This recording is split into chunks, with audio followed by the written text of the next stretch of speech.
Salut les amis, alors je vais vous faire une petite vidéo, probablement moins longue que d'habitude parce que je vais avoir moins de choses à dire, mais d'un côté je vais sûrement en trouver parce que pour vous parler de mon historique, parce que j'ai regardé le film Pokémon Contre-Attaque Evolution et je me suis dit, pourquoi je vous en parlerais pas finalement? D'habitude je vous parlais pas des films Pokémon parce que d'habitude je les regardais plus pour être cohérente dans ma fanfic, je les regardais pas comme quelque chose dont j'étais susceptible de parler en fait. Mais je me dis finalement pourquoi pas parler de tout ce que je regarde, et là surtout que ça m'a un peu perturbée, parce que je suis quelqu'un qui était ultra fan du premier film, globalement fan des deux premiers films.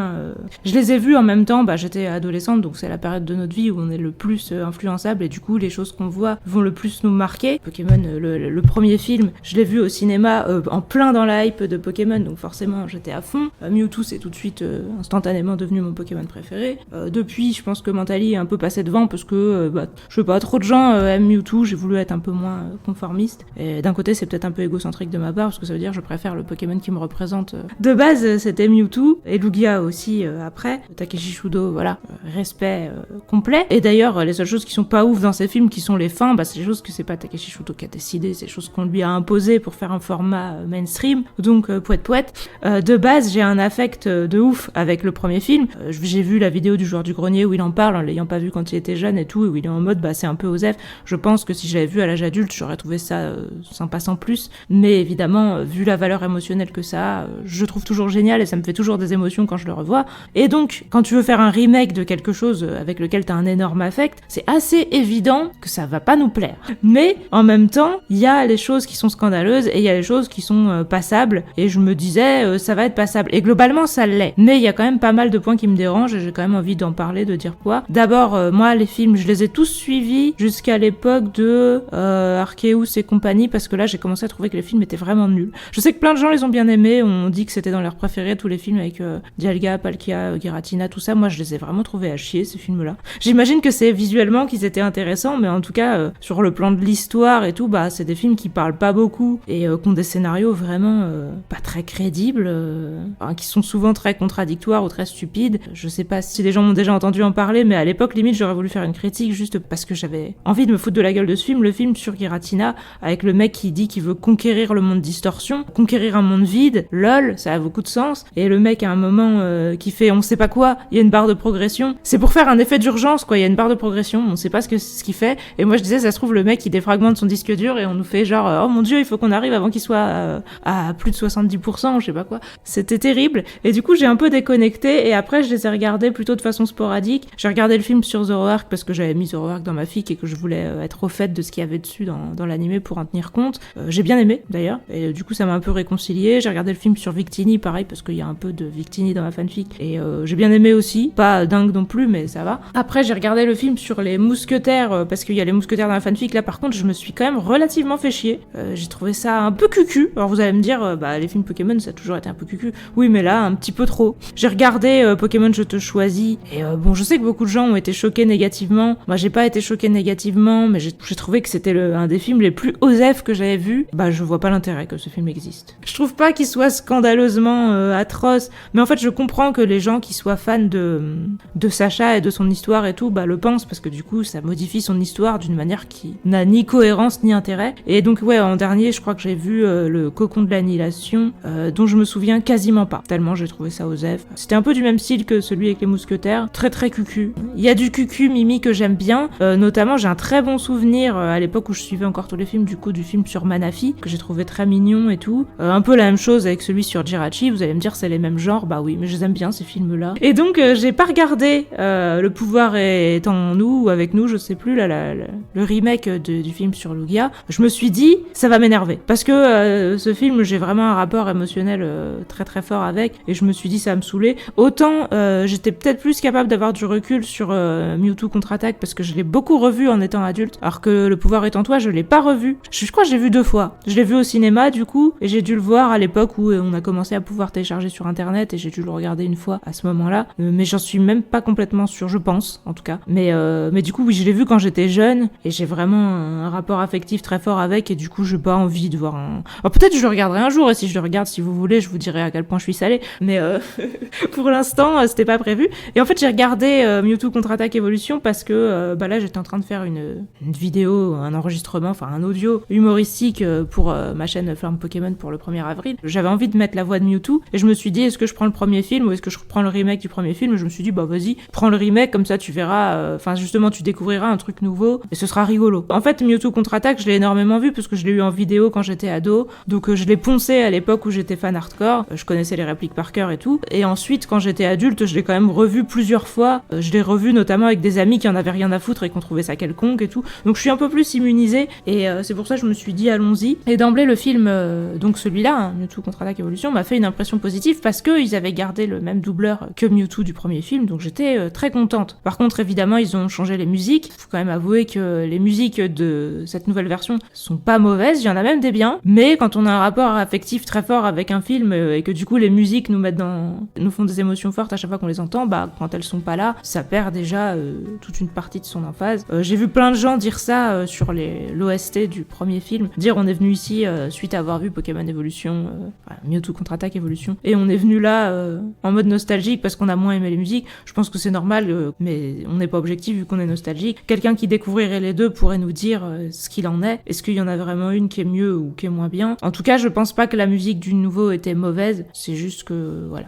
La première m'a trop marqué. Par contre, donc résumé, si vous savez pas de quoi ça parle encore Mewtwo contre-attaque depuis le temps, et ben Mewtwo, il a été créé par des scientifiques sur les ordres de Giovanni. Là, on peut dire c'est des scientifiques, parce que c'est des scientifiques tout à fait discutables. Bon, pas que créer un clone en soi, ce soit complètement discutable, mais enfin, c'est surtout la manière de le traiter qui l'est. Et donc, Mewtwo, il naît en laboratoire, il se révolte contre ses créateurs, il s'enfuit, et ensuite, il se dit qu'il va se venger de l'humanité, parce que bon, voilà, on l'a quand même traité un peu comme une merde, parce qu'entre-temps, il s'enfuit du laboratoire, entre-temps, il y a Giovanni qui lui dit, viens avec moi, je vais t'aider à te contrôler, et on va devenir associés, sauf qu'ensuite, il lui dit, non, en fait, t'as été créé pour m'obéir, donc ta gueule, tu m'obéis à partir de maintenant. Évidemment, Mewtwo n'est pas d'accord avec ça, et donc, il explose la reine de Giovanni, et il se casse, et à partir de là, Mewtwo se dit, je vais me venger de l'humanité, et donc, il appelle des dresseurs sur une île, en mode, venez avec vos meilleures équipes, et on va faire un genre de tournoi où vous allez m'affronter. Évidemment, il dit qu'il est un dresseur puissant, voire le meilleur dresseur du monde ou un truc comme ça, mais il dit pas qu'il est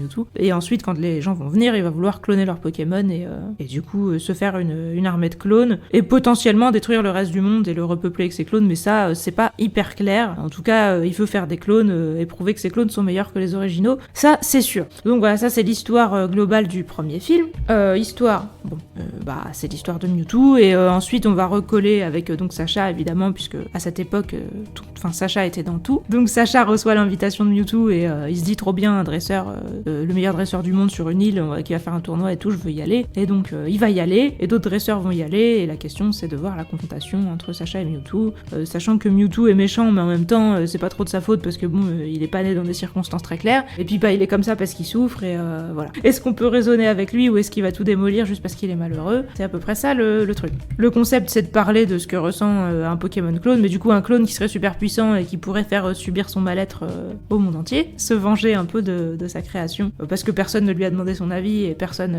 ne se préoccupe vraiment de ce qu'il ressent avant qu'il décide de casser la gueule à tout le monde. Le déroulement de l'intrigue, du coup, c'est de... Je vous parle de ça et après je vais vous parler des différences entre les deux films et ce qui m'énerve, mais je passe sur mes catégories histoire que ce soit fait. Le déroulement de l'intrigue, du coup, comme je vous dis, c'est Sacha et d'autres dresseurs qui vont là-bas. Mewtwo veut cloner leur Pokémon, eux ils sont pas d'accord et donc ils vont s'affronter.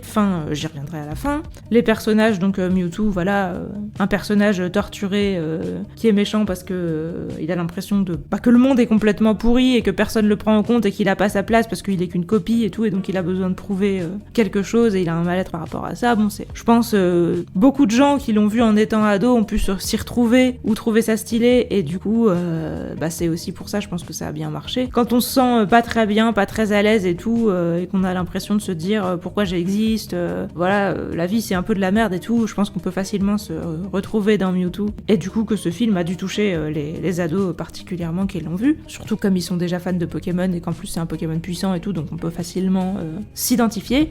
Apparence, c'est les personnages de l'anime Pokémon. Moi, je suppose que le nouveau film, j'ai essayé un peu de regarder les images, j'avais juste l'impression de les comprendre moins bien que celles du premier film, c'est toujours comme ça, tous les nouveaux trucs, je les comprends juste moins bien visuellement que les anciens, même si aujourd'hui je vois plus grand chose et que même les anciens, je vois pas super bien, bah n'empêche que quand je regarde les anciens, j'ai plus l'impression de voir des personnages, de les comprendre et tout, et les nouveaux, j'ai juste l'impression de voir des trucs tout flous qui bougent dans tous les sens. Donc je suppose qu'ils essayent de faire de la pseudo 3D ou je sais pas quoi, et que du coup moi je vois plus rien, et je trouve juste ça nul.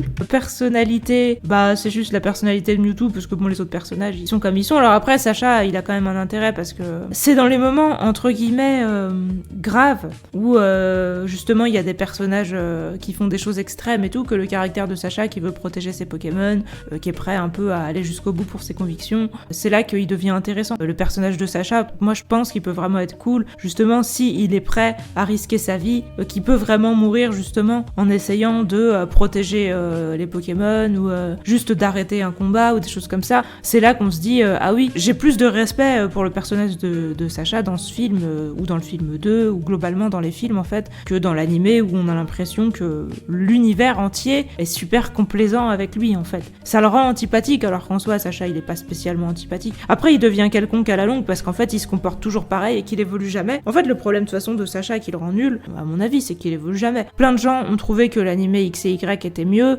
justement parce que Sacha était un peu plus adulte et qu'il donnait l'impression d'évoluer. Évidemment il a perdu toute son évolution pour Soleil et Lune, il a été à nouveau réinitialisé et on a l'impression qu'il est sous acide tellement il est faussement heureux avec des voix super aiguës et des tons super exagérés au début de Soleil et Lune. C'est assez affligeant pour les gens qui espéraient voir une suite et une progression après X et Y. Je suis désolée pour tous ces gens-là. Moi j'ai pas grandi avec X et Y, j'ai grandi avec la première saison et donc bah moi jusqu'à Johto, j'ai cru que Sacha allait finir par grandir et évoluer et du coup j'arrivais à me sentir un peu concernée par lui et bah c'est pendant Johto que j'ai compris que ça n'arriverait pas et que du coup j'ai eu une grosse déconnexion émotionnelle et j'ai arrêté de suivre l'animé et j'en avais plus rien à foutre et les gens qui continuaient à s'y intéresser, limite je me marrais en disant non mais... Et à l'époque je m'en défendais. En même temps quand on est ado on se défend toujours de prouver qu'on n'est pas gamin ou je sais pas quoi et moi je défendais l'idée que Pokémon c'était pas pour les enfants et que c'était à cause de l'animé qu'on pensait ça, que l'animé c'était un truc ridicule et qu'il fallait vraiment oublier ça et se focaliser sur les jeux vidéo ou à la limite les films parce que j'avais toujours... Pour le coup j'ai jamais perdu mon amour pour les films, hein. Ça personne ne me l'enlèvera jamais je pense. Les deux premiers surtout, le troisième il est bien aussi mais il m'a moins touché parce que je l'ai pas vu au cinéma, je l'ai vu beaucoup plus tard en fait donc il m'a pas fait le même choc affectif on va dire que ceux que j'ai vus quand j'étais adolescente et que j'étais en plein dans la hype, mais il est quand même cool. Dans celui sur Deoxys j'ai trouvé complètement nul, je pense que c'est le premier que j'ai trouvé complètement à chier dans les films où je me suis totalement emmerdée, où je me suis dit mais est-ce que ça vaut la peine de continuer à regarder les films, mais en fait après il y a eu celui sur Lucario qui était quand même bien, celui sur Manaphy qui était quand même bien. Globalement les 10 premiers films je suis, en excluant celui sur Deoxys, je suis assez attachée. Ça j'en ai jamais démenti, je sais qu'il y a des gens qui aiment l'animé et justement qui s'intéressent pas du tout au film, bah, moi j'ai vraiment le truc opposé. Je sais que des gens notamment pensent ça parce qu'ils se disent c'est nul parce que les films n'ont pas de conséquences entre guillemets sur l'animé. Moi j'aime bien justement que ce soit des trucs indépendants. Alors en temps normal si je regarde pas de film c'est justement parce que je préfère les formats longs. Mais Pokémon l'animé trouve le moyen d'être tellement chiant et répétitif que du coup je préfère largement regarder un film par an ou tous les 2 ans ou quelque chose comme ça et juste avoir du lore sur les Pokémon légendaires ou des Pokémon stylés comme Lucario ou Zoroark et l'animé avec tous les trucs où on voit sans arrêt la Team Rocket et tout, je préfère vraiment zapper ça quoi. Évolution, oui non du coup il y a pas d'évolution, enfin si il y a une évolution de Mewtwo au fur et à mesure du film. Oui c'est ça que je voulais vous dire, c'est que la personnalité de Sacha, en fait elle a aucun intérêt dans l'animé de base parce qu'elle évolue pas, elle aurait pu en avoir au début parce que quand on voit dans la première saison au début quand voilà Pikachu l'aime pas et qu'après ils arrivent à être liés et à devenir amis, c'est quand même touchant, mais c'est touchant parce que ça évolue. Et ce qui fait que l'animé Pokémon n'a plus aucun intérêt au fil du temps, c'est qu'il y a plus rien qui évolue, il y a plus rien qui change. Et je pense que c'est pour ça aussi justement que Takashi Shudo s'est barré et qu'il a trouvé ça nul et qu'au bout d'un moment il en a eu marre qu'on le force à continuer parce que lui il avait fait un truc qui était supposé avoir une progression et un début, une fin. N'hésitez pas à me dire si vous pensez que j'ai tort ou si vous le savez, si vous avez des infos que j'ai pas. Et du coup Sacha là il a beaucoup plus d'intérêt que quand il est confronté à des gens gentils et mignons quoi. Évolution donc oui il y en a mais Sacha en tout cas sera réinitialisé à la fin du film parce que à mon avis c'est quelque chose qui a dû être demandé par les gens qui ont passé commande du film. Je pense pas que c'était une volonté de Takeshi Shudo de faire ça parce que ça paraît dommage en fait, mais pour que les gens ne soient pas obligé de voir le film pour comprendre l'animé. L'univers, les lieux et créatures, c'est l'univers de Pokémon, et pour moi il a toujours été génial, même si je sais que il est pas spécialement cohérent. Dans le premier film, on nous dit que Mew il a été aperçu en Guyane, et du coup à cette époque-là, il n'y avait pas de distinction entre notre monde et le monde de Pokémon. C'était comme si les régions de Pokémon c'était des régions modifiées de notre monde, et que le reste de notre monde était encore comme portait les mêmes noms et était à peu près pareil que le nôtre, alors que maintenant on a tendance à considérer que le monde de Pokémon est différent, et il n'y a plus de référence à notre monde, au pays de notre monde et tout, ça a disparu. Mais ça, on sent que ça a été fait au fur et à mesure et c'était pas prévu au départ, donc forcément il y a eu des ratés. C'est comme le fait qu'il y avait des références aux animaux dans les premières descriptions de Pokédex, alors que par la suite, il y a eu plus que des références à des Pokémon. On a l'impression que les animaux étaient censés exister au début et qu'ils ont été enlevés par la suite. Moi, j'ai tendance à considérer qu'il n'y a pas d'animaux dans le monde de Pokémon, mais que ça ne regarde que moi. Je comprends les gens qui décident de considérer autre chose, étant donné que l'univers est pas spécialement cohérent à ce niveau. Je pense que chacun a le droit, entre guillemets, de faire sa tambouille. Mais de toute façon, l'univers de Pokémon, je pense qu'il est bien, justement plus parce qu'il fait rêver que parce qu'il est cohérent en lui-même. Plus clairement, il a jamais trop été. Donc... Mais évidemment, je sais que je suis pas objective non plus à ce niveau, parce que je suis extrêmement fan et que je l'ai découvert au bon moment pour que ça matche dans ma vie, quoi. Logique et cohésion, on peut pas dire que ce soit le point fort, mais en tout cas, dans le film, il n'y a pas de choses que je trouve extrêmement choquantes. Enfin, je pense qu'on peut trouver des problèmes de logique dans le film. C'est juste que moi, je m'en fiche, je suis là pour le côté émotionnel satisfaisant, si vous voulez. Voilà, je suis fan de Mewtwo, tout ça, j'adore son côté classe, j'aime beaucoup le fait de parler des clones et de ce qu'ils ressentent et tout. Donc il y a plein de trucs que je trouve cool, du coup oui, il y a des choses, bon. Par exemple, les Pokéballs de Mewtwo qui capturent tout, y compris des Pokéballs, on peut se dire, dans ces cas-là, est-ce qu'il peut capturer des humains, est-ce que, où ça s'arrête ce truc-là, et comment il a fabriqué ça, comment ça se fait aussi que ces clones, ils arrivent à naître, on a l'impression en quelques minutes, c'est pas spécialement cohérent non plus, et ça m'embête un peu parce que moi je me dis, qu'est-ce que je vais faire par rapport à ma fanfic vis-à-vis de ça? Est-ce que je vais considérer probablement que c'est pas pareil pour les humains que pour les Pokémon, ce qui paraît physiquement, on va dire, pas spécialement logique, mais on fait ce qu'on peut pour se rattraper aux branches, pour faire genre le film est cohérent. Moi j'aime bien recoller les morceaux. Je décide entre guillemets d'essayer de rendre cohérentes les choses qui originellement le sont pas, et je trouve ça marrant, mais c'est parce que j'aime énormément l'univers de base, et si c'était pas un univers que j'aimais, je pourrais juste râler en disant c'est n'importe quoi, et donc je comprendrais que des gens le fassent. Mystère et découverte, c'est la découverte de Mewtwo, quoi. Des autres clones aussi, un peu, mais les autres clones, bon, on sait pas trop comment ça marche, c'est pas très cohérent, ça aura aucune suite, donc c'est moins intéressant. N'espérez pas découvrir grand-chose à ce niveau. Les musiques, voilà, c'est ce que je vous disais. Les musiques, à mon avis, du film initial étaient meilleures, mais c'est que mon avis, et il engage que moi. Les musiques, en tout cas, du nouveau film, sont pas du tout mauvaises. Il y a même des moments où elles sont peut-être un peu plus cohérentes. Il y avait une musique qui me perturbait énormément dans le premier film, pour le coup. Vraiment, je comprenais pas ce choix. Alors, de ce que j'ai compris, c'était propre à la version américaine, et c'était peut-être justement pour rendre le moment moins badant ou quelque chose comme ça. C'est au moment où tous les Pokémon se battent entre les clones et les non-clones. Il y a une espèce de musique de rock un peu joyeuse. Alors, je sais pas, ça se trouve dans les paroles, elle est triste ou j'en sais rien, mais en tout cas, pour moi, c'était une musique plutôt joyeuse, une musique un peu de moment d'émotion. Ouais, pour moi, c'est une musique émouvante, positive, et du coup, je ne comprenais pas ce qu'elle foutait là. Et cette musique vraiment me dérangeait, parce que pour moi, c'était un peu comme si en enterrement tu te mettais à faire c'est la danse des canards ou un truc comme ça. Enfin, je comprenais pas pourquoi elle était là, et j'ai entendu dire en lisant les avis des gens que plein de gens adoraient cette musique, et justement que cette musique les avait touchés parce qu'elle était dans un moment horrible ou quelque chose comme ça. Et je me suis dit ah ouais d'accord, bon on est vraiment pas tous pareils. Moi j'ai toujours eu ce moment me provoquait un détachement émotionnel et même de l'ennui, et voire j'avais envie de faire avance rapide ou quoi, parce que cette musique me paraissait ne rien avoir à foutre là. Et pour le coup de ce que j'ai compris, c'est une musique qui est propre à la version américaine, et j'ai cru comprendre qu'ils ont mis ça pour peut-être rendre la scène moins perturbante. Mais n'hésitez pas à me dire si je me trompe, parce que c'est des souvenirs que j'ai de vidéos que j'ai vues des fois il y a 10 ans ou quoi, qui parlaient des différences entre le film original et la version américaine, qui du coup est la même qu'on a eu en Europe, où il y a plein de trucs qui ont été édulcorés, des passages qui ont été coupés et tout, voilà. Et moi je me disais, c'est pour ça aussi que j'ai voulu voir la version évolution, je me disais peut-être qu'ils vont avoir fait une version européenne et américaine qui sera plus proche de l'original. Pas du tout. Si vous voulez voir la scène avec AI, si vous voulez voir justement les propos originels de Mew, qui est beaucoup moins sympa que dans la version européenne qu'on a eue et tout, ou américaine, eh bien vous ne les aurez absolument pas dans la version évolution. Non, c'est une copie de la version occidentale qu'on a eue. Il y a juste des dialogues en plus qui sont mal refaits, je trouve, et du coup qui perdent leur bon côté. Il y en a quelques-uns qui sont ni bons ni mauvais, où il y a juste des changements, où on se dit ah ok, s'ils veulent, mais en tout cas il n'y a pas du tout un côté plus proche de la version originale, où il se dirait allez, on voit bien que les gens ils ont aimé ça, que ça n'a pas choqué les enfants et que on peut parler de sujets durs et tout, on va faire confiance à l'auteur et laisser les choses. Ils ne se sont pas dit ça, au contraire. Ils se sont dit voilà, on va édulcorer encore plus le truc, voire le rendre encore plus bien pensant chelou, enfin je vais y revenir. Vous allez me dire, t'avais dit que tu ferais une vidéo courte, du coup tu fais pas de vidéo courte, oui c'est vrai. Générique rubrique album, rubrique chanson. Alors moi j'étais super attachée à la musique qu'il y a dans les vacances de Pikachu du premier film, quand il y a la compétition des Pokémon qui nagent et tout. Je sais pas pourquoi, j'adorais cette musique alors que c'est une musique super joyeuse et qu'en général j'aime bien la musique plutôt sombre, mais je vous le dis ça comme ça à titre purement informatif. Et sinon j'aimais aussi beaucoup le remix du générique Pokémon qu'il y avait pendant le générique quoi, quand il y a Sacha qui se bat contre un dresseur avec un Donphan et tout. Ce remix là je l'aimais beaucoup. Le remix qu'ils ont fait pour la version évolution est pas mauvais, mais évidemment il me fait moins d'émotion. Par contre le générique de fin de Mewtwo contre-attaque évolution a été traduit et ça me fait plaisir parce que ça faisait peut-être quasiment 20 ans que j'avais pas entendu de générique traduit et je dois dire que c'est une pratique qui me manque beaucoup. J'aimais bien moi qu'on traduise les génériques. Je sais que des gens trouvaient ça cheap ou trouvaient ça ridicule et moi j'ai rien contre le fait que les gens veuillent la VO. Le générique de Cardcaptor Sakura, alors oui il a peut-être marqué des gens la version européenne, mais moi je la trouve à chier.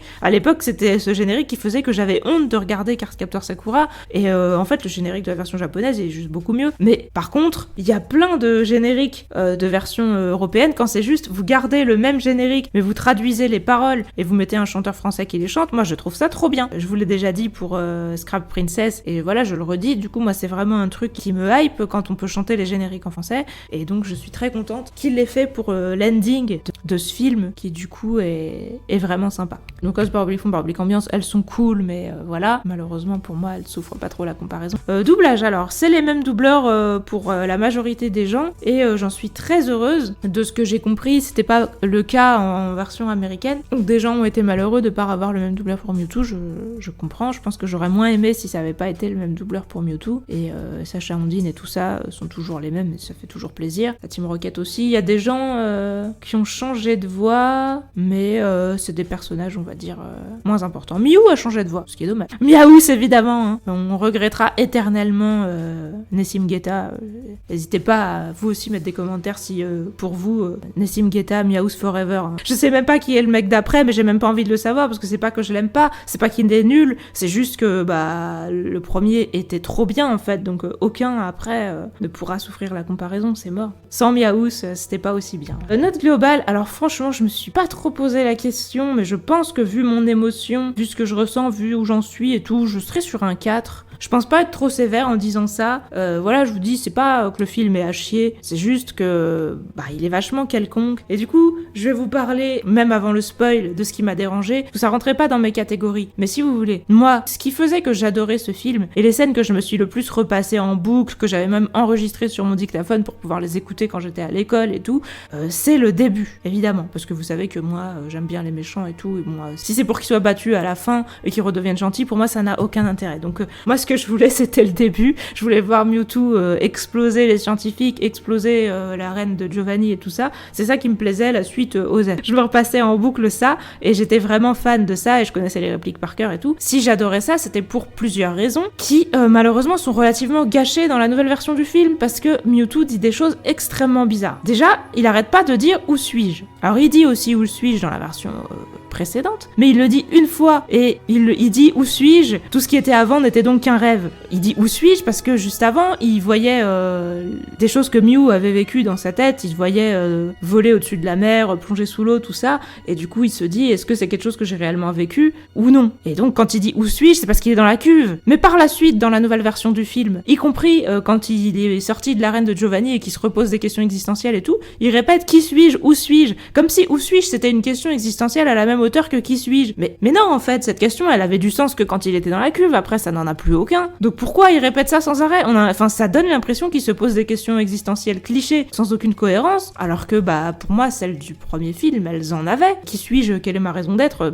Pour moi, c'est des questions existentielles qui sont réellement importantes, et où on se dit, oui, c'est profond, mais quand tu mets qui suis-je ? Où suis-je ? Et que tu répètes ça en boucle, t'as envie de lui dire, voilà, t'es à Jadiel, je sais pas, mais on s'en fout, en fait. C'est comme si le gars, gars, il disait qui suis-je? Qu'est-ce que l'univers? Quelle heure est-il? Bah non, tu perds ta crédibilité quand tu fais ça. Donc déjà, le où suis-je m'a un peu saoulé, mais en plus, je vais vous dire le cœur de ce qui m'a énervé. Quand il naît, il dit genre pourquoi je suis né, comment ça s'est passé, tout ça. Ils lui disent on t'a créé à partir de Mew. Et lui, il demande alors est-ce que Mew est mon père ou peut-être ma mère? Alors déjà là sur le coup j'étais en mode si tu veux, à la limite encore si tu veux. Et ils font genre ah non enfin peut-être qui sait haha mais non en fait t'es un clone voilà t'as été créé à partir de lui et tout. Et là Mewtwo dit je n'ai donc pas de parents. Je me dis mais enfin pourquoi? Enfin qui a décidé que quand tu nais ton réflexe c'est de te dire je devrais avoir des parents, comme si c'était inné en fait de se dire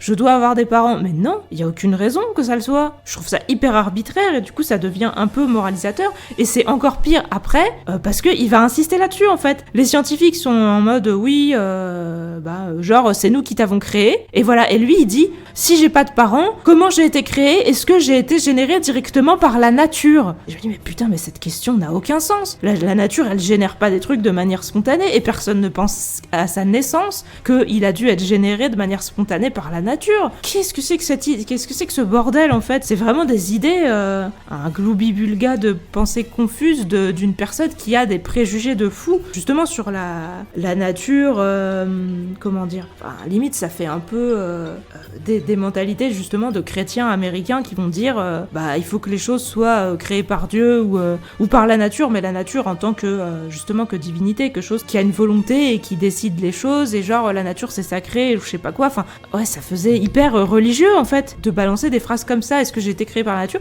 Et les scientifiques font genre ah non la nature crée des choses mais l'autre puissance qui peut créer des choses c'est l'humanité, et toi t'as été créé par l'humanité. Et lui il commence à dire genre mais j'ai pas été créé de manière naturelle, c'est pas bien et tout. Et je me dis mais attends mais what the fuck, mais c'est pas du tout ça qui est censé déranger Mewtwo dans sa naissance. C'est le fait que les scientifiques n'en ont rien à foutre de ce qu'il ressent et qu'ils sont en mode on va t'étudier, comme s'ils le traitaient comme un objet. C'est ça qui est important et c'est pour ça qu'il s'énerve. C'est pas parce qu'il a pas été généré par la nature ou parce que Mew n'est pas son père ou sa mère. Je sais pas, ça n'a rien à voir en fait. Et je me dis mais qu'est-ce que c'est? Qui a écrit ça en fait? Est-ce que justement c'est quelqu'un qui est en mode mariage pour tous ou je sais pas quoi, il faut en plus je crois qu'il dit un truc comme ça, genre pour être heureux ou je sais pas quoi, mais peut-être que j'extrapole, mais en tout cas je trouve que c'est ce qui est sous-entendu dans ces dialogues, genre pour être heureux un être vivant normalement doit avoir un père et une mère. Je te demande mais qu'est-ce qu'il dit? Mais non pas toi Mewtwo, depuis quand tu dis des trucs comme ça? Et en plus t'as aucune raison de penser ça à la naissance. Tous les gens qui pensent ça,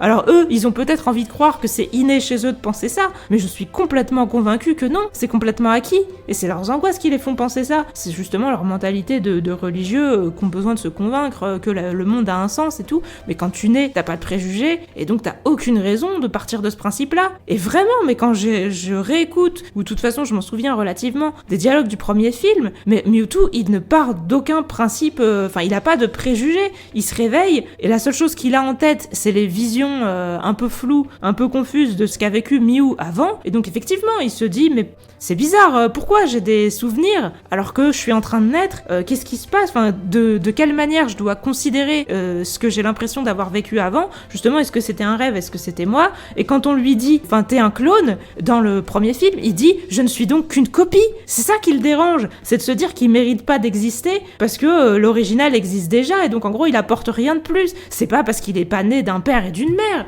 c'est pas parce qu'il a pas été créé de manière naturelle et qu'il est créé par la science, c'est pas du tout ça le problème. Le problème c'est qu'il se dit, je n'ai pas ma place entre guillemets dans ce monde, et les gens qui m'ont fait naître, ils en ont rien à foutre de mes sentiments, de moi, ils ne m'aiment pas, ils sont juste en train de se dire, on a fait un truc stylé du point de vue de la science, voilà, quand ils disent on n'a pas terminé, c'est que le début on va faire une série de tests et tout, ils sont hyper heureux, mais ils sont pas heureux pour Mewtwo, ils sont heureux d'eux-mêmes, parce que juste ils sont autosatisfaits en fait. Et Mewtwo, ce qui l'énerve vraiment, c'est qu'ils en ont rien à foutre de lui en tant qu'être vivant, justement, ils le considèrent pas comme un être vivant, ils le considèrent comme une expérience, et il le dit beaucoup, il dit suis-je donc qu'une expérience ou ça, et il ne dit pas suis-je donc qu'un être qui n'a pas été créé par la nature et tout, pourquoi ? Enfin vraiment ça m'a vraiment énervé parce que là je me dis mais les enfants qui vont regarder ça va leur mettre dans la tête quoi ? Que s'ils ont pas un père et une mère, ça veut dire que ils méritent pas de vivre ou que, enfin en tout cas ils peuvent devenir aussi méchants ou je sais pas quoi, enfin que du coup les gens qui sont pas nés dans ces circonstances là, imaginez je sais pas un enfant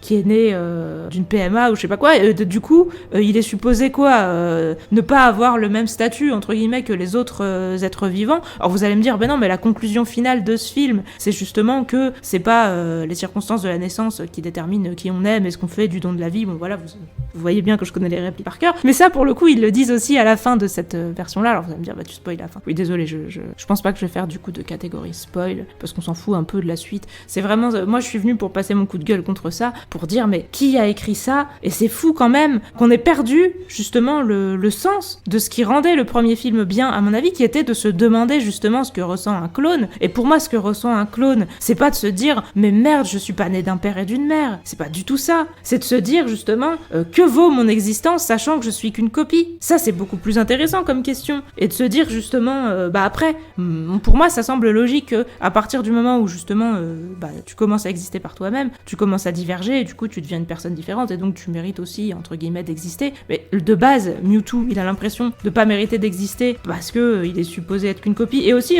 je pense qu'il a l'impression de pas mériter d'exister et du coup il a du mal par rapport à ça parce qu'il a été créé par des gens justement qui avaient pas de considération pour son esprit et qui étaient juste en train de se flatter de dire on a fait un truc cool, on a fait une prouesse scientifique, et du coup il se dit si en gros mes créateurs m'ont trahi, est-ce que je devais naître entre guillemets, vu que je désapprouve les circonstances de ma propre naissance, comment je suis supposée vivre avec moi-même? C'est vraiment tout ça qui est intéressant, c'est vraiment pas de savoir si t'es né de manière naturelle ou non. Bien sûr que dans le premier film Mewtwo lui-même se prend la tête là-dessus sur le fait que comme il est un clone il faut qu'il prouve entre guillemets qu'il est meilleur que Mew parce que sinon il a l'impression de pas avoir sa place, et du coup lui évidemment que c'est important pour lui qu'il ait un clone et que c'est ça qui conditionne le fait qu'il devienne méchant et tout, mais c'est pas parce qu'il est pas né de manière naturelle. Un clone qui aurait été créé dans une famille que ce soit avec deux parents, un homme et une femme, un seul parent ou trois parents ou trois hommes et aucune femme ou cinq femmes et aucun homme ou peu importe, pour moi il aurait pu être tout à fait équilibré mentalement du moment qu'il était créé par des gens qui s'intéressaient à ce qu'il ressentait et qui l'avaient créé avec amour et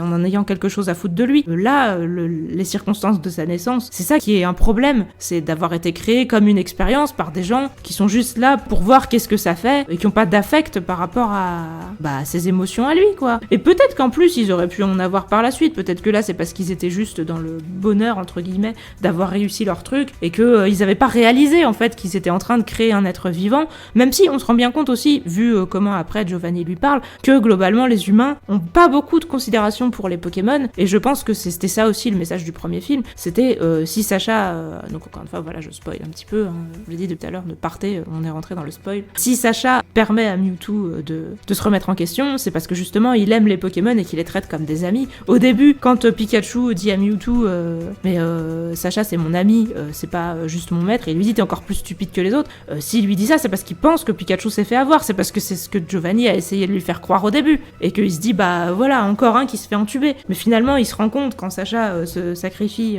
pour les Pokémon que Sacha il y tient réellement, et que du coup peut-être que lui il a rencontré que des connards mais que tous les humains ne sont pas des connards, mais si il est lui devenu méchant c'est parce qu'il a rencontré que des connards, c'est pas parce que c'est un clone, c'est pas parce qu'il est pas né naturellement, c'est parce qu'il a rencontré que des connards, et c'est parce que les gens l'ont traité comme si il était une merde à cause du fait qu'il était un Pokémon, pas tellement à cause du fait qu'il était un clone, mais lui il s'est dit que du fait qu'il était un clone, ça le rendait encore moins légitime que les Pokémon classiques, et je pense aussi il se sent complètement anomalie entre guillemets parce que il est un des rares Pokémon qui a conscience de comment les humains le traitent et qui trouve ça pas normal alors que les autres Pokémon se laissent faire, et c'est pour ça que moi je me suis beaucoup concentrée là-dessus dans les diverses fanfics où je l'ai mis en scène, c'est parce que pour moi Mewtwo, la plupart des Pokémon pour des raisons obscures ils acceptent entre guillemets la domination des humains, et Mewtwo lui il trouve pas ça normal, et quelque part c'est son côté humain justement qui fait qu'il trouve pas ça normal, et en même temps il déteste les humains de base, et c'est parce qu'il leur ressemble justement qu'il les déteste quoi, mais de toute façon les humains on se déteste bien entre nous donc c'est pas du tout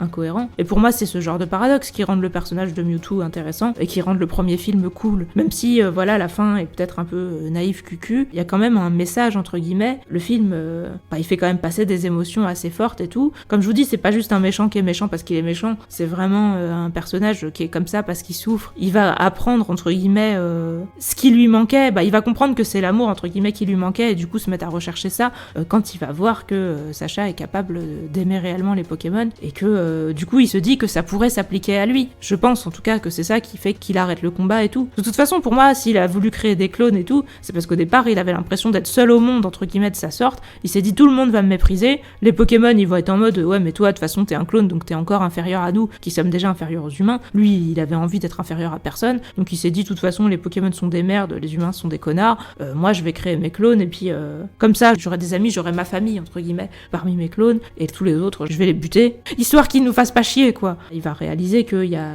a des humains bien, des Pokémon bien, voilà, il y a des gens bien partout, et c'est pour ça qu'il se dit ok, j'arrête entre guillemets d'être violent envers tout le monde quoi. Mais c'est pas du coup grâce à Mew qui en VO est supposé dire des trucs de connard, et c'est pour ça que moi j'ai essayé de faire un personnage de Mew dans ma fanfic qui est cohérent avec le côté très sale gamin, égocentrique, un peu pervers et tout.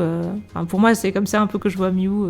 Je trouve ça plus stylé que de le voir comme un espèce de Pokémon innocent et pur et tout. Je me dis c'est un peu trop facile de le voir comme ça. Surtout que ça m'énerve en fait justement qu'on nous ait mis une version européenne édulcorée où on fait dire à Mew oui c'est ce que les Pokémon ont dans leur cœur qui est important et tout. Alors qu'en réalité il disait les originales valent mieux que les clones.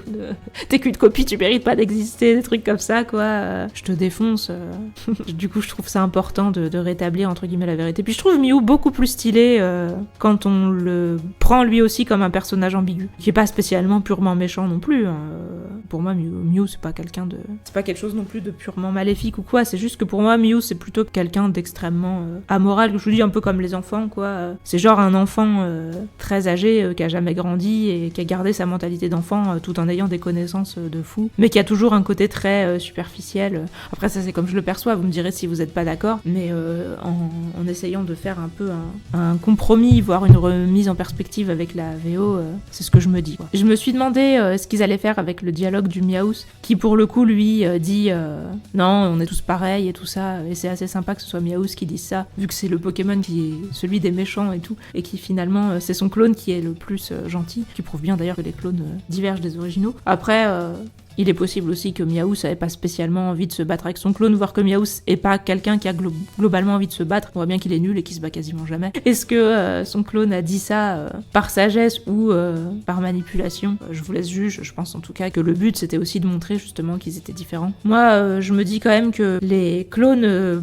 la plupart ils se battent juste parce que Mewtwo leur a dit, et on sait que Mewtwo il peut quand même contrôler les gens et tout, donc je me dis quand même la plupart des clones, je pense ils avaient pas les capacités mentales de faire autre chose qu'obéir à Mewtwo à ce moment-là. En tout cas, du coup, c'est vraiment le début qui m'a saoulée. Après, par la suite, il y a moins de modifications qui m'ont perturbée, mais j'ai quand même remarqué que la phrase que je trouvais stylée où Mewtwo dit « j'épargne vos vies pour le moment » quand il y a les dresseurs, après avoir battu le Léviator et leur avoir un peu tous cassé la gueule et tout, juste avant justement qu'il décide qu'il va ramener ses clones de starter pour se fighter avec eux et tout, ils ont enlevé cette phrase, et globalement, j'ai l'impression qu'ils ont pas mis toutes les phrases en fait qui sous-entendaient qu'il allait détruire le monde, ils les ont pas mis. Et du coup, en fait, on sait pas trop ce qu'il fait, Mewtwo. Il a convoqué des dresseurs, on sait que c'est pour cloner leurs Pokémon, et on voit que les dresseurs sont très énervés et essayent de résister en mode non, ne fais pas ça. Et moi, je suis en mode, mais pourquoi vous êtes si énervés? Enfin, pourquoi vous voulez pas qu'on clone vos Pokémon? Ça va pas leur faire de mal, en fait. Mewtwo, il veut même pas vous faire du mal à vous. Alors certes, il vous a pas demandé votre avis, il vous a pas expliqué pourquoi il voulait les cloner, mais bon, pourquoi vous faites autant de drama pour ça?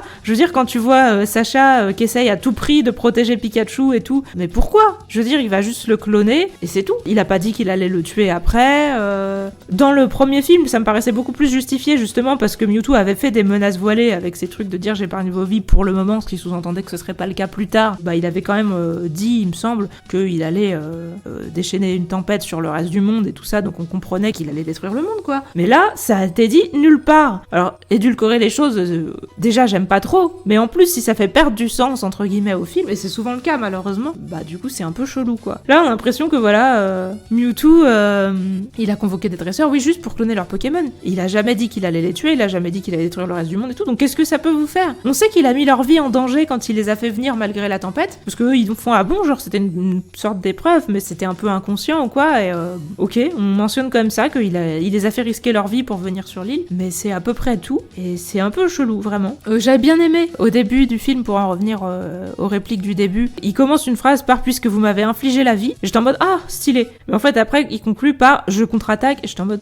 ouais bah tu viens de désamorcer ta propre phrase, parce que déjà le titre Mewtwo contre-attaque, moi ça me fait trop penser à une caricature de Star Wars, j'ai l'impression que ça rend le film plus caricatural que ce qu'il est supposé être, et je trouve ça un peu nul, enfin, c'est une réplique qui me fait rire en fait, et c'est dommage de commencer une phrase par puisque vous m'avez infligé la vie, par ça, parce que bah il aurait pu dire un truc du style puisque vous m'avez infligé la vie, je sais pas, je vais vous infliger la mort, enfin vous allez me dire c'est un peu cliché, mais ça aurait fait une phrase qui avait un peu plus de gueule, puisque vous m'avez infligé la vie, je vais vous partager ma souffrance en retour, enfin je pense qu'il y a plein de manières de terminer cette phrase qui aurait pu être stylée, elle tombe un peu à plat, et je me suis dit oui, à la limite pourquoi pas, de dire bah j'ai pas demandé à naître, j'ai pas demandé à vivre, c'est pas faux. Le premier film parlait pas du tout de ça, pour le coup Mewtwo, il était vraiment en mode oui quelle est ma raison d'être, mais il se dit pas bah merde, enfin je regrette d'être né, il se disait plus comment je fais pour trouver un sens à ma vie, franchement vous m'avez pas aidé les gars quoi, je suis un clone donc déjà je suis une copie, comme si j'avais pas de place dans ce monde, en plus vous me dites que ce que vous voulez faire de moi c'est juste une expérience, moi ça ne me convient tout simplement pas, donc au final quand tous les gens qui m'entourent veulent un destin que moi je veux pas, qu'est-ce que je fais, qu'est-ce que je deviens quoi, c'est vraiment ça la question, mais c'était pas bah vous auriez pas dû me faire naître, c'était plus j'aurais voulu naître dans d'autres circonstances, enfin ça a pas trop de sens de dire ça, mais vraiment oui qu'est-ce que je fais à partir de là quoi. Ah oui aussi les clones, quand il y a le combat contre les clones dans le premier film, Mewtwo dit qu'il bloque les pouvoirs de tous les Pokémon pour qu'ils puissent prouver que les clones sont supérieurs sans même utiliser leurs pouvoirs, parce qu'au début ils ont l'air d'avoir des attaques plus puissantes, et du coup les dresseurs disent c'est pas juste parce que c'est les attaques qui sont plus puissantes, du coup il dit ok je vais bloquer les attaques et je vais vous prouver qu'ils sont plus puissants quand même. Moi j'aurais tendance à dire, après c'est moi en tant que joueuse qui pense ça, que en gros s'il avait des attaques plus puissantes, c'est genre il a un tranche-herbe, je sais pas, avec 80 de puissance au lieu de 65, des trucs comme ça, et si lui il dit qu'il veut gagner quand même en bloquant les attaques, c'est genre tous les Pokémon se battent à la lutte et c'est pour prouver que leurs stats sont meilleurs purement entre guillemets. Là dans la partie où tous les Pokémon se tapent dessus, Mewtwo ne dit pas qu'il bloque les pouvoirs, il dit juste je vais vous prouver que mes clones sont supérieurs à l'attaque, sans dire qu'il bloque les pouvoirs ou quoi que ce soit. Du coup on comprend pas trop pourquoi les Pokémon se tapent dessus sans utiliser leurs attaques, et on comprend pas trop non plus pourquoi les gens disent oh les Pokémon sont pas faits pour se battre de cette manière et tout. Je crois que c'est ce que le JDG avait dit, et je pense que plusieurs personnes avaient déjà dû faire la remarque dans le premier film. Il y a l'infirmière Joël à un moment qui dit les Pokémon ne sont pas faits pour se battre, alors que lol ils font ça depuis le début, c'est quand même ce sur quoi est basé l'animé, le jeu vidéo et tout. Mais je crois quand même qu'elle ajoute pas de cette façon, pas comme ça et tout après. Et on comprend ce qu'elle veut dire, même si c'est plutôt ils sont pas faits pour se battre à mort. Je pense que c'était ça qu'elle voulait dire sans le dire, ou se battre sans abandonner quand ils sont KO en fait. Parce que là on sent justement que voilà les Pokémon ils continuent et ça devient malsain parce qu'ils se blessent et qu'ils continuent alors qu'ils souffrent. Voilà, ils se battent pas juste pour le beau jeu. C'est ça qu'elle voulait dire. Et c'est pour ça que moi ça m'avait pas choqué dans le premier film, parce que même si c'était mal dit, je comprenais l'idée. Mais là du coup dans ce film là, on comprend pas pourquoi les Pokémon se battent comme ça. Et du coup quand elle dit ils sont pas faits pour se battre comme ça, on est en mode ouais, enfin je sais pas comment. On a plus l'impression qu'ils se battent en faisant des attaques charges, des attaques écrase-face ou des attaques torgnoles. C'est juste qu'ils utilisent pas d'attaque spéciale en fait. Et du coup ça paraît très arbitraire. Alors je m'étais demandé aussi quelle différence il allait y avoir au moment de la pseudo-mort de Sacha. Bah oui, il y en a une grande, et encore une fois, je ne comprends pas ce qu'ils font, mais est-ce qu'ils sont obligés de toujours rater leur remake? Parce que dans le premier film, il y a une légende qui dit, il y a la fille, avant qu'ils aillent dans l'eau pour affronter la tempête et tout, qui dit, une légende dit que les larmes des Pokémon ont un pouvoir magique qui peut réaliser les vœux ou quelque chose comme ça, et après elle enchaîne, on comprend pas trop pourquoi elle dit ça à ce moment-là, ça paraît pas très cohérent, un peu bizarre dans la conversation, on comprend que c'est juste une préparation paiement, mais ça sort un peu de nulle part, et après elle fait oui, aujourd'hui il n'y a pas de larmes, juste une tempête, donc restez chez vous et ne sortez pas, et c'est vraiment un dialogue qui a pas trop de cohérence en soi, mais en tout cas elle le dit, et du coup ça fait que quand les Pokémon pleurent et que ça ressuscite Sacha, on se dit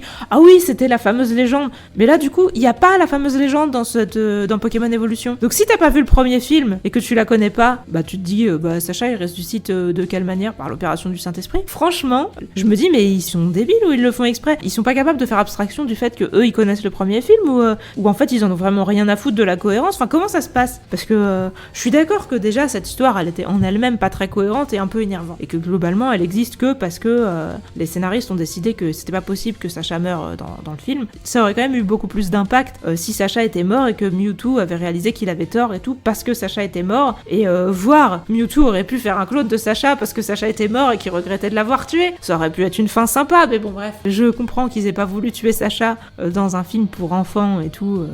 Ok, donc on le ressuscite par l'opération du Saint-Esprit. Mais enfin moi je me dis quand même, quitte à pas le tuer, vous aurez pu éviter de nous faire croire qu'il était mort. Après, effectivement, ça donne lieu à une scène qui est hyper marquante quand t'es ado et que tu t'y attends pas et que t'as vu que l'animé qui était hyper soft, où il se passait vraiment rien de violent et tout, quand t'as Sacha qui bouge plus et Pikachu qui lui fait des coups d'électricité, et Sacha qui se réveille pas, Ondine qui dit non pas ça et tout, enfin voilà, c'est sûr que tu peux pas t'empêcher d'avoir un peu les larmes, alors que tu te dis mais non, en plus Sacha je l'aime même pas et tout, mais ça fait trop mal au cœur de voir Pikachu qui s'acharne, qui comprend pas ce qui se passe et tout. Donc oui, cette scène en elle-même, on se dit ok, si vous voulez, on va mettre une fausse mort de Sacha juste pour voir cette scène et pour qu'on ait tous le moment où on se dit ok, en fait on veut vraiment pas vivre ça, donc à la limite ressuscitez-le, c'est pas cohérent, on s'en fout, mais on avait juste pas envie de voir Pikachu pleurer la mort de Sacha et tous les persos et tout pleurer la mort de Sacha, on avait vraiment pas envie de voir ça, donc merci le cheat code de nous le ramener, mais n'empêche que du coup on avait la pseudo-légende des larmes, même si tu te dis du coup c'est cheaté, en fait dans ces cas-là comment ça se fait qu'il y a des morts dans cet univers, parce que bon quand il y a des morts, il y a des gens qui pleurent, et la plupart des gens ils ont des Pokémon, donc la plupart des gens ont des Pokémon qui pleurent pour eux. Est-ce qu'il en faut un certain nombre? Est-ce qu'il faut que y compris la personne qui t'a tué pleure pour toi? Je sais pas, c'est quoi les règles de ça? C'est pas quelque chose de cohérent et c'est pas quelque chose qui me plaît qu'on fasse un truc comme ça parce que c'est trop cheaté. Moi je préfère dire, et je vous dis tout de suite, je pense que c'est ce que je vais considérer dans ma fanfic et tout, je préfère considérer que Sacha est ressuscité parce que il a un lien avec OO. Je pense que plusieurs personnes ont déjà considéré ça, hein, vu que, encore une fois, aparté, vous allez dire je pars dans tous les sens et tout, mais que dans l'univers de Malak, Sacha c'était un G-Man de OO et tout. Je pense que pas mal de gens ont dû considérer que Sacha avait un lien privilégié avec OO et que ça pouvait expliquer pourquoi il avait tendance à ressusciter. Je pense plutôt considérer les choses comme ça, mais cette scène elle avait quand même du sens par rapport à cette pseudo-légende du truc des larmes, et l'enlever fait perdre une partie du sens aussi, encore une fois, du film. C'est quand même con parce que l'idée de refaire un film et des fois de changer quelques dialogues, mais de faire qu'ils aient globalement le même sens mais qu'ils soient pas identiques, que au final ça revienne au même, pas qu'ils aient le même sens mais que ça revienne au même, mais que les dialogues ne soient pas les mêmes, je trouve que l'idée est pas mauvaise. Faire que c'est genre un peu un univers alternatif, moi je me dis, peut-être vous allez me dire que j'en attendais trop,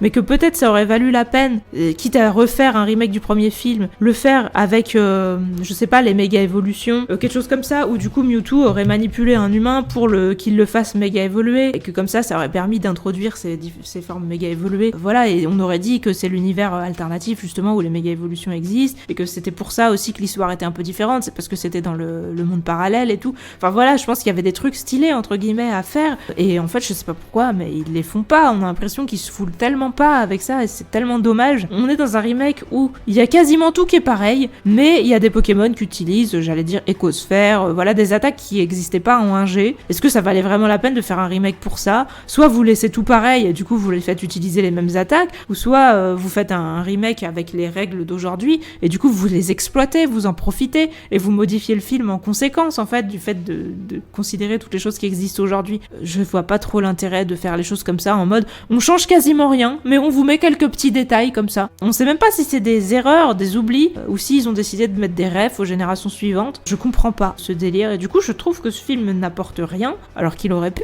apporter des choses. Vraiment, comme je vous dis, il est pas complètement mauvais, il rate pas absolument tout, à part vraiment le début qui m'a beaucoup énervé, mais c'est dommage qu'il apporte rien quoi. Et c'est dommage qu'on retire des choses indispensables pour que le scénario ait du sens. Je trouve ça nul. Je suis déçue. Giovanni avait l'air plus humain, il me semble. J'avais l'impression quand même que Giovanni avait l'air plus humain, plus sympa, et du coup j'ai l'impression que le fait que Mewtwo se barre et s'énerve paraît un peu moins justifié, parce que dans le premier film, vraiment Giovanni lui dit nous serons jamais égaux, t'as été créé par les humains pour servir les humains, tout ça, donc forcément ça l'énerve. et forcément il se barre. Surtout qu'au départ, c'est vrai qu'il lui avait dit nous sommes associés et tout, et qu'après il revient sur sa parole. Alors que du coup, j'ai pas ressenti ça dans le remake. J'ai plus eu l'impression que Giovanni restait cohérent avec lui-même et que du coup ça donne l'impression que Mewtwo se barre de façon un peu plus aléatoire. Et oui, par contre, il fait des remarques sur l'infirmière Joël en disant ah c'est pratique d'avoir pris une infirmière Joël comme ça, avoir son infirmière à domicile ou je sais pas quoi. Ça m'a fait rire des fois quand il modifie des répliques et qu'il les font dire des choses qui sont un peu évidentes mais qui étaient pas explicites dans le premier film. Et je dis ouais, si vous voulez quoi, genre. N'hésitez pas à me dire vous ce que vous en pensez. Il y a sûrement des détails qui ont pu vous énerver et que j'ai oublié de relever parce que j'ai pas pris de notes et que je réagis quasiment une semaine après l'avoir vu, donc j'ai déjà un petit peu oublié. Mais je me suis dit quand même que j'allais vous en parler. N'hésitez pas à me dire si vous trouvez que le premier film est surcoté, ça me dérangera pas. Je suis habituée. En tout cas, moi, je l'aime toujours. Et Mewtwo est toujours mon deuxième Pokémon préféré après Mentally. N'hésitez pas à me dire aussi si vous voulez que je parle des autres films Pokémon ou si au contraire ça vous saoule et que vous vous dites que c'est chiant. Parce que c'est sûr qu'il y en a plein et que je sais pas si j'en parlerai tous. Après, je les regarde plus forcément tous aujourd'hui, mais il y a quand même des bonnes chances que je les regarde. J'aime bien être au fait du lore pour me mettre le défi à moi-même de rester cohérente avec dans ma fanfic, sachant justement que c'est un défi permanent d'être cohérent avec le lore de Pokémon parce qu'il est même pas cohérent avec lui-même. Surtout dans l'animé. N'hésitez pas à me dire ce que vous pensez, sauf si c'est de la merde. Et je vous dis à la prochaine. Salut!